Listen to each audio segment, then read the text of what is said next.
The year was 1492. After weeks at sea, the weary sailors aboard Columbus's three ships, the Nina, the Pinta, and the Santa Maria, finally sighted land. Excitement filled the air. They had reached the islands of the Caribbean, a world unknown to them. Columbus named the first island San Salvador. He believed he had found a western route to the East Indies.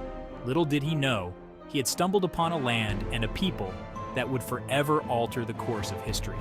Columbus, driven by ambition and a thirst for gold, was eager to explore this new territory. He was also searching for new converts to Christianity. He wrote in his journal of the lush landscapes and the gentle, welcoming nature of the native inhabitants. He called them Indians, mistakenly believing he had reached the shores of Asia. They were, in fact, the Taino people.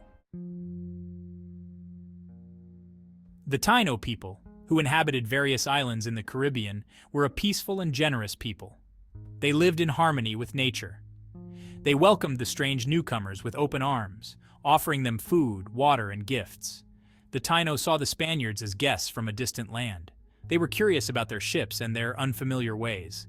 In return, Columbus and his men marveled at the Tainos' intricate crafts, their vibrant culture, and their deep connection to the natural world. Initial interactions were marked by curiosity and a cautious exchange of knowledge. The Taino, eager to share their world, taught the Spaniards about their crops, such as cassava and maize, and their methods of fishing and hunting. The Spaniards, in turn, displayed their metal tools and weapons, much to the fascination of the Taino. This initial period of peaceful coexistence, however, was tragically short-lived. The seeds of exploitation and conflict were soon to be sown. As Columbus spent more time among the Taino, his initial wonderment gradually gave way to something more insidious: greed. He observed gold ornaments worn by the Taino, and he learned of their belief that gold came from the rivers. Driven by a lust for riches, Columbus's intentions shifted from exploration to exploitation. He saw the Taino and their land as ripe for the taking. He envisioned a vast empire for Spain, built on the backs of the indigenous population and fueled by the gold he believed lay hidden in the rivers and mountains of Hispaniola. He began to see the Taino not as equals, but as obstacles to be overcome in his quest for wealth and glory. This marked a turning point in the relationship between the Spaniards and the Taino, a shift from tentative friendship to a relationship built on dominance and subjugation.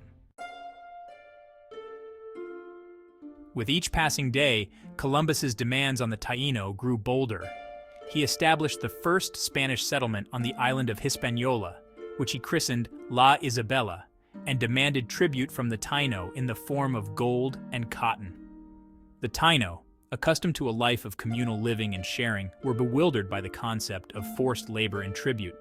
They had no concept of gold as a form of currency. They valued it for its beauty and its spiritual significance, not for its monetary worth. Despite their confusion and growing resentment, the Taino initially complied with the Spaniards' demands, hoping to appease these strange and increasingly demanding visitors. Their cooperation, however, would be their undoing.